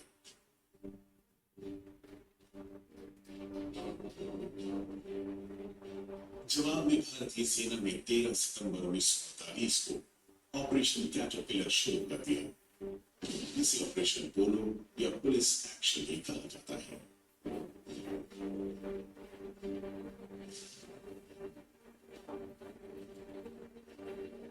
इस ऑपरेशन के तहत भारतीय सेना ने हैदराबाद रियासत पर धावा बोला। चारों दिशाओं से भारतीय सेना हैदराबाद की सीमा में दाखिल हुई। दोनों सेनाओं के बीच 5 दिन तक संघर्ष चलता है। 17 सितंबर 1948 की शाम करीब 4 बजे हैदराबाद रेडियो पर निजाम उस्मान ने कहा,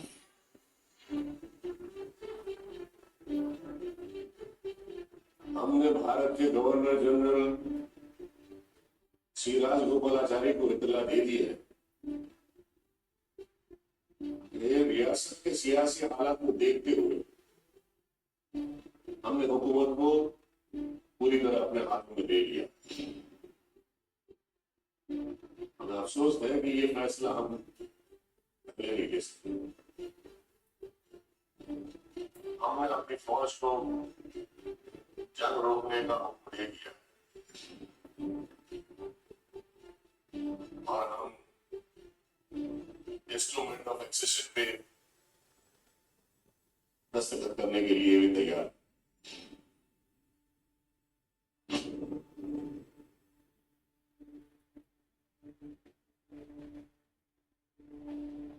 इस ऐलान के बाद निजामी सेना ने भारतीय फौज के सामने समर्पण और हैदराबाद की रियासत पूरी तरह से हालत में शामिल हुई। नवाब की वजह से सैकड़ों जाने गए, लेकिन लड़ाई के बाद सरदार पटेल और जवाहरलाल नेहरू ने दरिया नहीं दिखाई। विलय के बाद मीर उस्मान अली को हैदराबाद का राष्ट्र प्रमुख बनाया।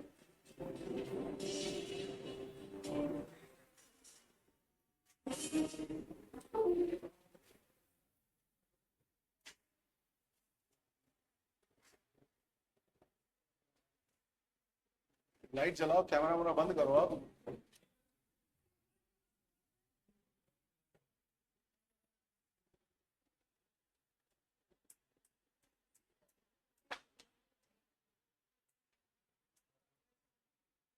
घर जाना है? अच्छा, कहाँ जाना है? कल छुट्टी है तो तुरंत। घर कहाँ है?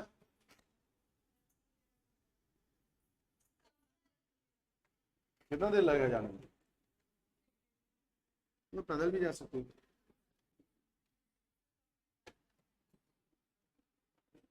लिखा जाए, राइट डाउन प्लीज। इसको लगा दो, लगा सकते हो? लगा दो। डर डर क्या रहे हो यार?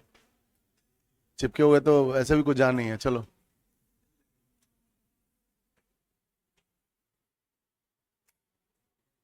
हाँ,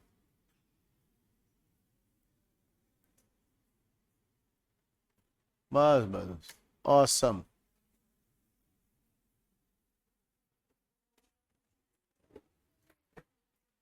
हाँ, क्या लगा देते? पहले क्यों नहीं बोली?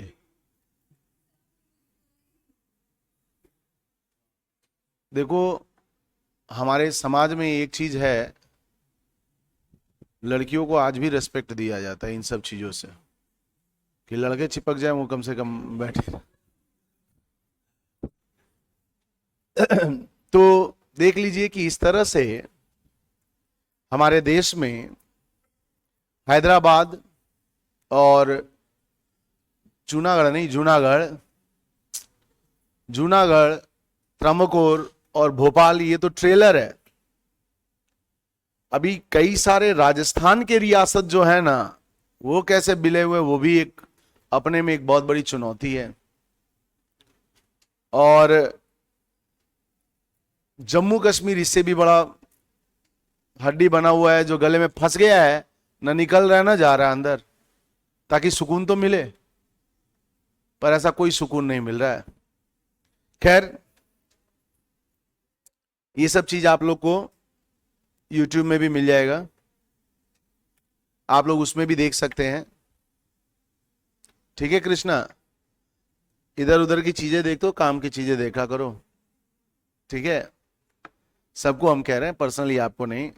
हालांकि सबके पास नेट है ही, है ना बालक? ना नहीं, हाँ, तो इसको ध्यान में रखा जाए। ठीक है, अब लिखा जाए, थोड़ा बहुत लिख लिया जाए। लिखना पड़ेगा कविता, रोने से कुछ नहीं होगा। लिखिए, अनुच्छेद 1 में यह कहा गया है कि भारत अर्थात इंडिया राज्यों का संघ है। जल्दी लिखो, छूट जाएगा तो फोटो खींचते रहना। अनुच्छेद 1 में यह कहा गया है कि भारत अर्थात इंडिया भारत अर्थात इंडिया राज्यों का संघ होगा। दूसरा पॉइंट,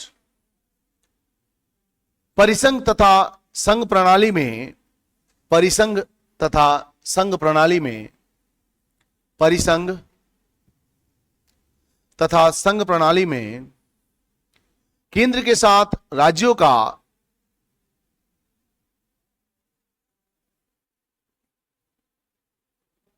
केंद्र तथा राज्यों का सम्मिलन होना होता है।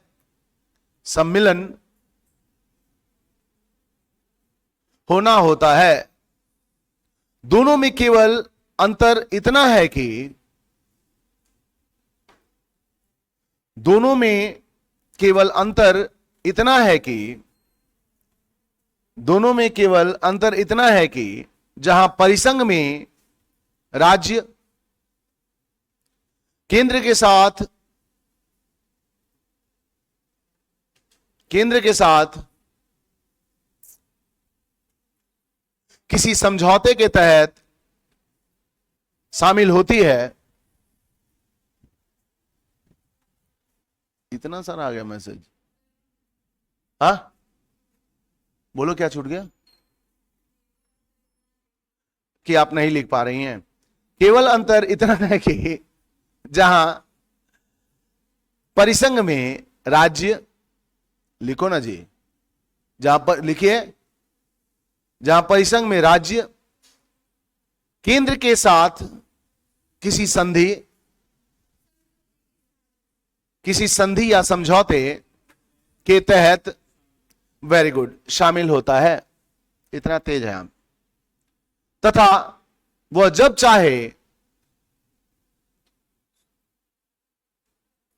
चाहे संधि को तोड़कर स्वयं एक अलग राष्ट्र घोषित कर सकता है। वह जब चाहे संधि को तोड़कर वह एक अलग राष्ट्र घोषित कर सकता है।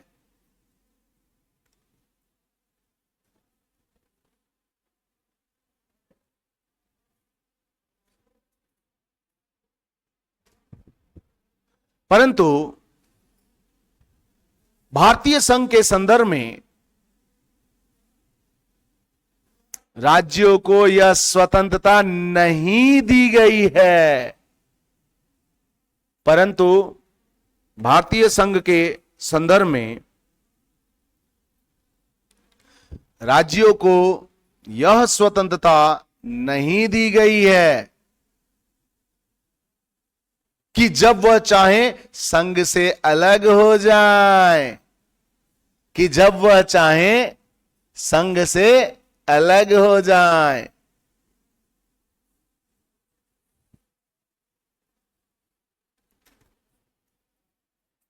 Next point. हाँ, ये बात भी सही कह रही हो कि स्वामी तो इतना आसानी से थोड़े आप आजादी पाओगे। भारतीय संविधान के तहत भारत के राज्य क्षेत्र, नेक्स्ट पॉइंट, थर्ड पॉइंट, भारतीय संविधान के तहत भारत के राज्य क्षेत्र के अंतर्गत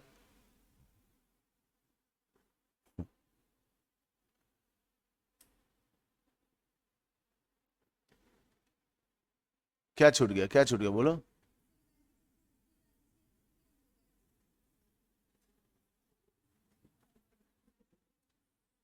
तीन प्रकार के क्षेत्र सम्मिलित होते हैं। तीन प्रकार के क्षेत्र सम्मिलित होते हैं।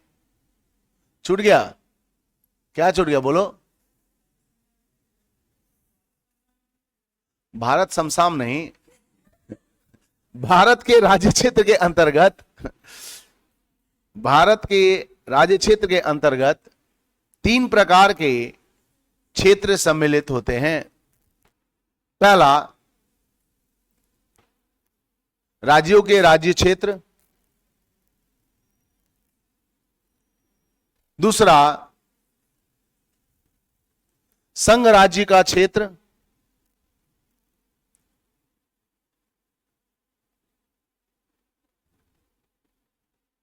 और तीसरा,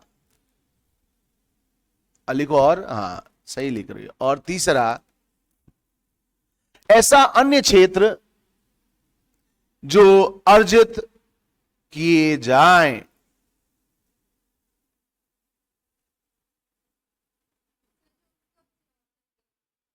कब्जा नहीं ना लिखो, अधिकारी बनना है ना, थोड़ा अच्छा वर्ड प्रयोग करो। कब्जा तो हम भी लिखवा सकते थे। अर्जित लिखो, ग्रहण लिखो।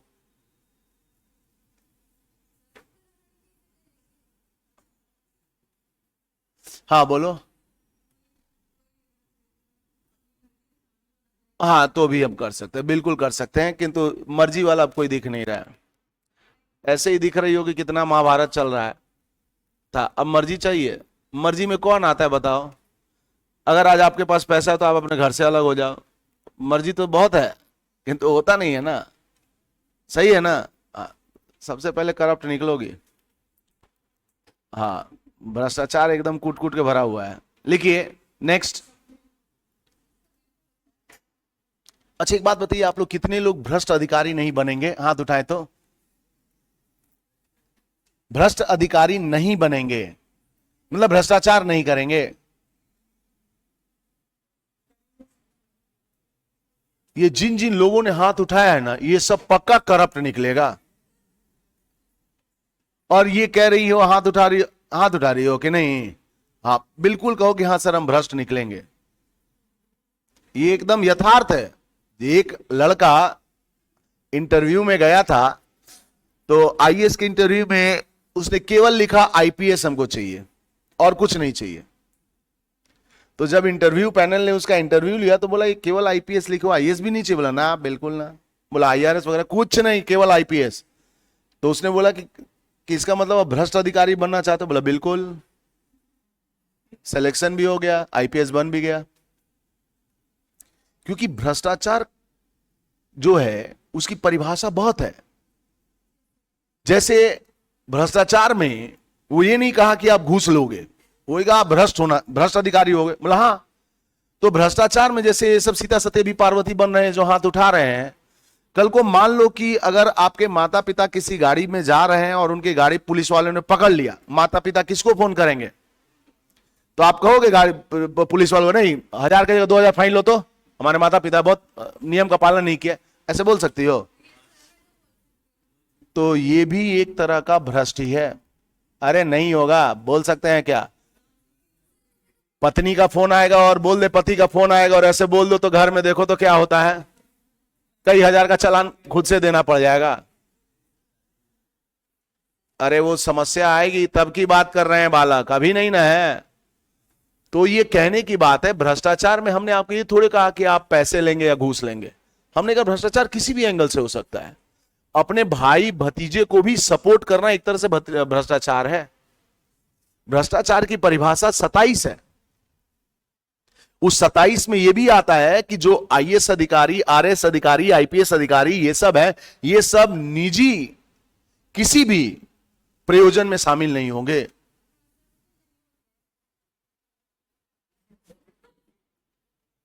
किंतु अगर मान लीजिए कि हम आप कल को अधिकारी बन गए, हम कहेंगे कि आप मेरे बच्चे के जन्मदिन पर आएंगे कि नहीं, तब फिर ये उल्लंघन होगा। अब ये अपने आप लोग अपनी शादी में बुलाएंगे, हम जाएंगे, बिल्कुल जाएंगे, ये सब उल्लंघन है, ये लिखा हुआ है हमारे में। इसीलिए देखिए, आप लोग अधिकारी बनते तो सरकार आप लोगों को जनता से अलग एक घर देती है, सिक्योरिटी देती है कि कोई भी आके मुंह उठा के आपसे मिलने ना चला है।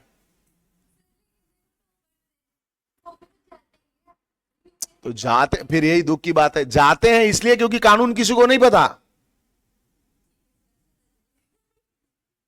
ठीक है, कानून किसी को नहीं पता। और ये सही बताते हैं, लोग कहते हैं कि हम भ्रष्ट नहीं होंगे, किंतु होते हैं हर व्यक्ति, बिल्कुल हो और होगी, ये भी जान जाओ।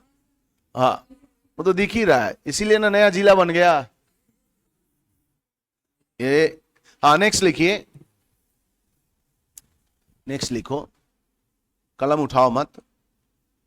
भारतीय संविधान में संघ को अपनाया गया है, परिसंघ को नहीं। भारतीय संविधान में संघ को अपनाया गया है, परिसंघ को नहीं।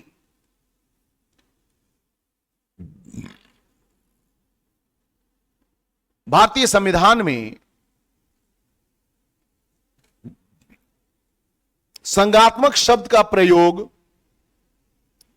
कहीं नहीं किया गया है।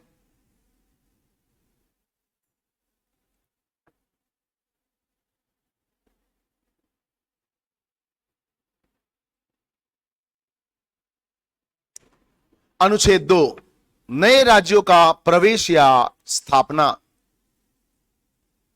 अनुच्छेद 2, नए राज्यों का प्रवेश या स्थापना।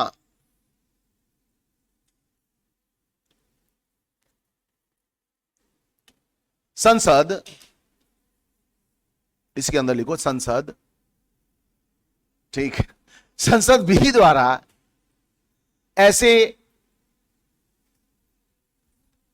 संसद विधि द्वारा ऐसे कानूनों और शर्तों कॉमा जो वह ठीक समझे, यानी संसद ठीक समझे, जो वह ठीक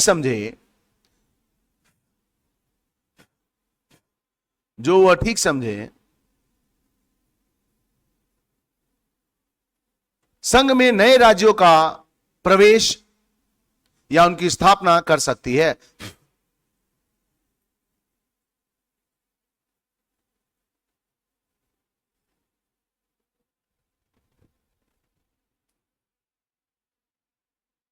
और यह शक्ति संसद को दी गई है।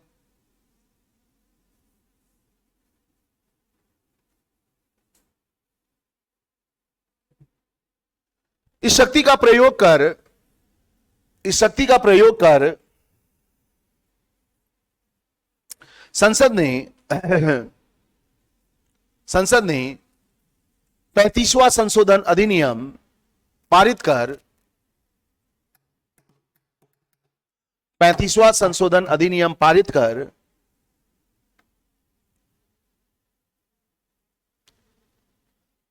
अनुच्छेद 2 के अंदर खंड क लेकर आई। अनुच्छेद 2 के अंदर खंड क लेकर आई और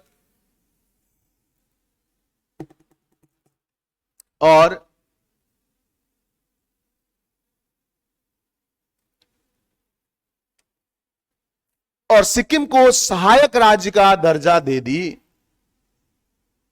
और सिक्किम को सहायक राज्य का दर्जा दे दी।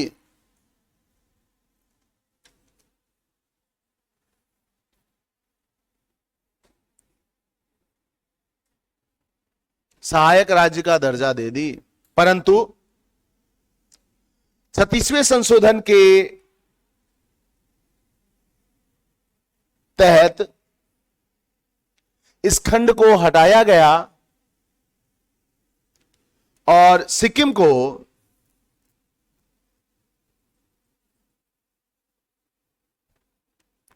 को एक नए राज्य का दर्जा दिया गया।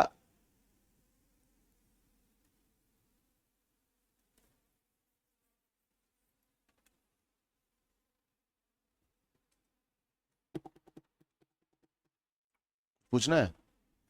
अनुच्छेद 3 लिखो।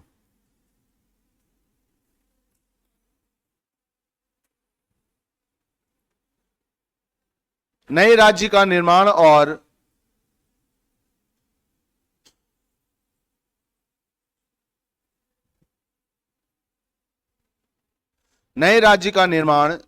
और वर्तमान राज्यों के क्षेत्र, सीमाओं या नामों में परिवर्तन। क्षेत्र नहीं, क्षेत्र। हाँ, क्षेत्रों, सीमाओं एवं नामों में परिवर्तन। अनुच्छेद 3 के अधीन संसद विधि द्वारा, अनुच्छेद 3 के अधीन संसद विधि द्वारा पहला, किसी राज्य में से उसका राज्य क्षेत्र अलग करके अथवा किसी राज्य में से उसका राज्य क्षेत्र अलग करके अथवा दो या दो से अधिक राज्यों को या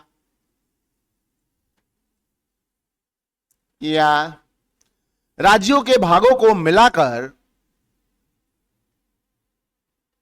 राज्यों के भाग को मिलाकर अथवा किसी राज्य क्षेत्र को, कहां से, दो या दो से अधिक राज्यों को या राज्यों के भागों को मिलाकर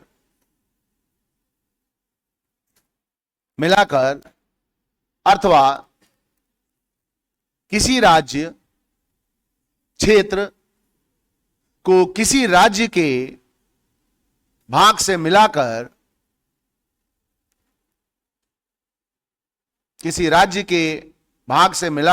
नए राज्य का निर्माण कर सकेगी। दूसरा, किसी राज्य का क्षेत्र बढ़ा सकेगी। जल्दी करो तो छूट ही जाएगा। तीसरा, किसी राज्य का क्षेत्र घटा सकेगी। चौथा,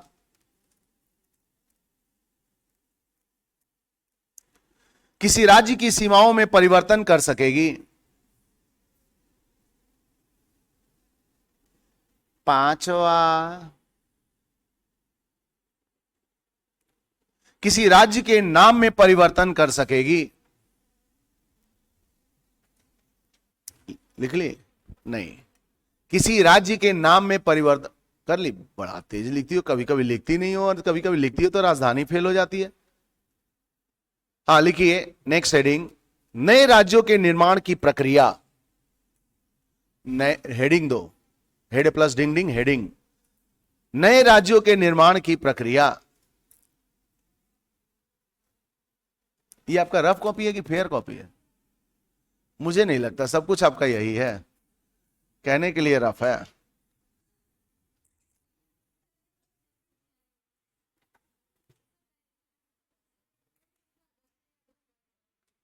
ठीक।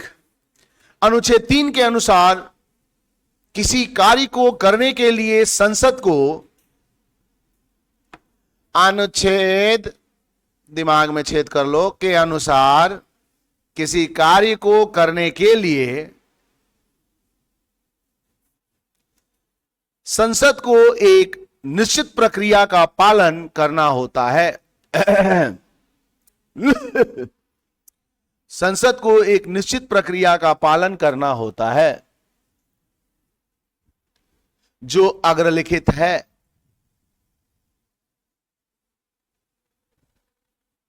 जो निम्नलिखित है। लिखो।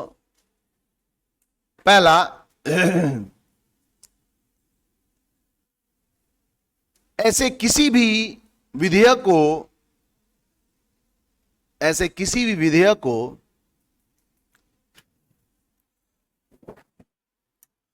को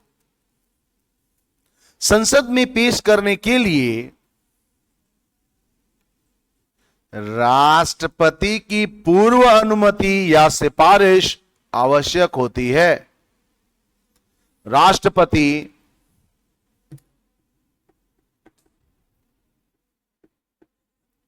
राष्ट्रपति की पूर्व अनुमति या सिफारिश आवश्यक होती है। बहुत तेज हो आप, दुख है इस बात का। दूसरा,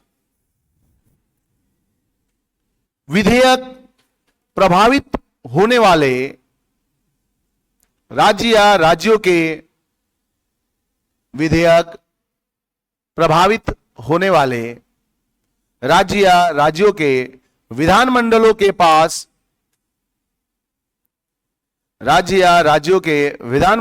पास विचार हेतु राष्ट्रपति द्वारा भेजा जाएगा।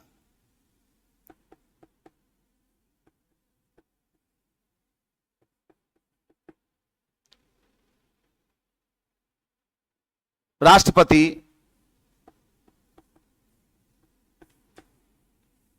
इस विचार प्रक्रिया के लिए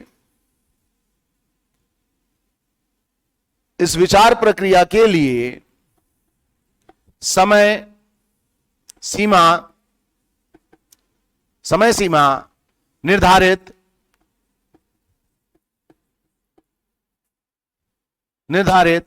कर सकते हैं। थर्ड पॉइंट, राष्ट्रपति यदि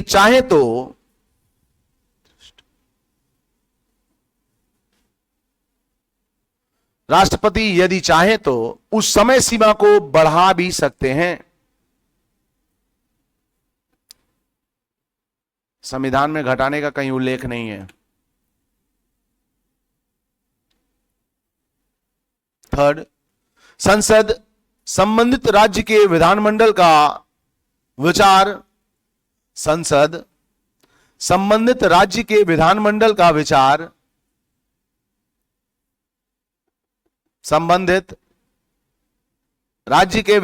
का विचार मानने के लिए बाध्य नहीं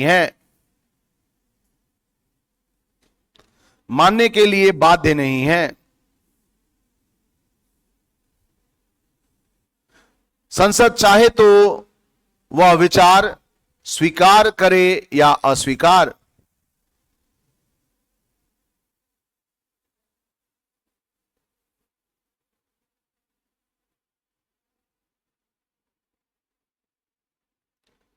नेक्स्ट, संसद चाहे तो वह विचार स्वीकार या अस्वीकार कर सकती है। नेक्स्ट पॉइंट, यदि संसद ने स्वीकार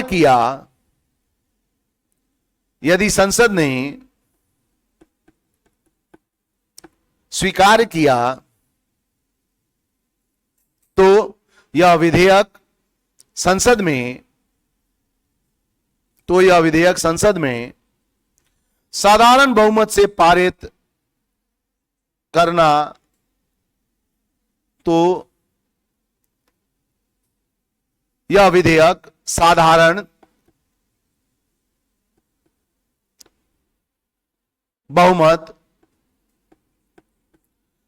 बहुमत से पारित करना होता है।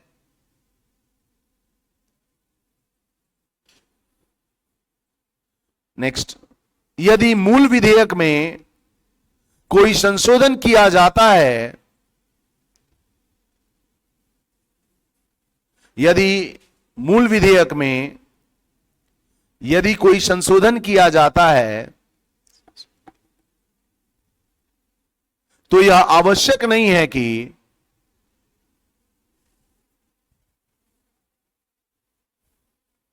उस पर संबंधित राज्य विधानमंडल के विचार लिए जाएं। उस पर संबंधित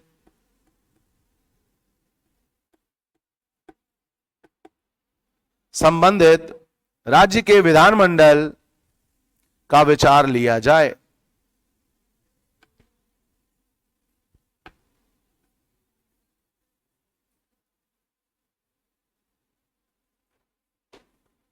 देखिए नेक्स्ट, यदि यदि राज्य विधानमंडल निर्धारित समय सीमा पर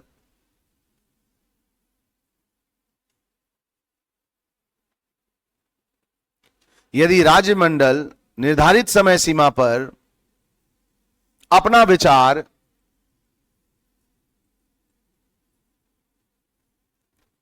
नहीं देता है तो भी राष्ट्रपति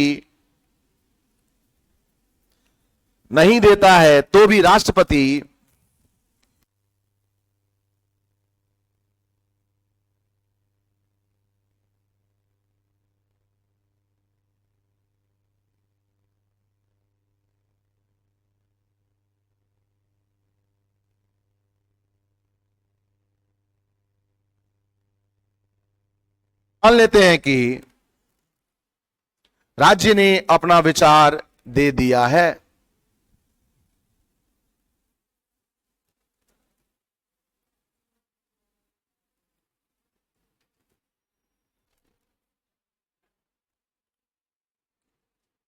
क्या पूछना है पूछो, हाथ उठा रहे बालक, पीछे उठा रहे थे ना, बोलो।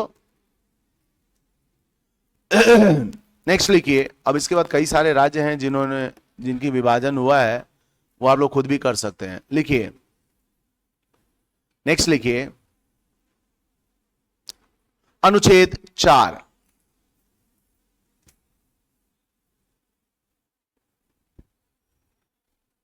भारतीय संविधान के अनुच्छेद 4 में स्पष्ट किया गया है कि भारतीय संविधान के अनुच्छेद 4 में यह स्पष्ट किया गया है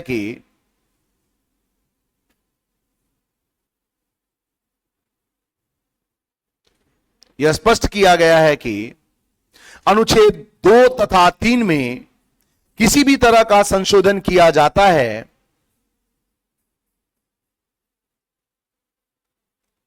अनुच्छेद 2 या 3 में किसी भी तरह का संशोधन या परिवर्तन किया जाता है तो वह संशोधन संविधान संशोधन नहीं कहलाएगा। संविधान संशोधन नहीं कहलाएगा।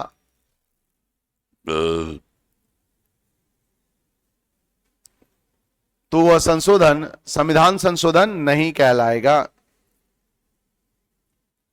और अनुच्छेद 368 के तहत नहीं आएगा, क्योंकि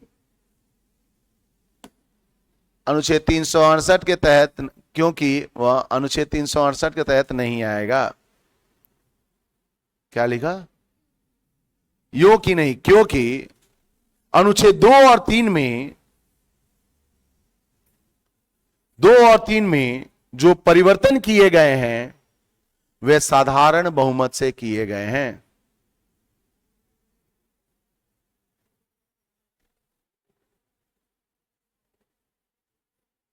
न कि विशेष बहुमत से। साधारण बहुमत से किए गए हैं, न कि विशेष बहुमत से। देखिए आप लोग की स्पीड लिखने की बहुत वाकई में कम है, स्पीड बहुत धीरे है, थोड़ा तेज करेंगे। नहीं, बहुतों का, आप लोग का नहीं, जिनका है उनका है, जिनका छूट रहा है उनका बात कर रहे हैं।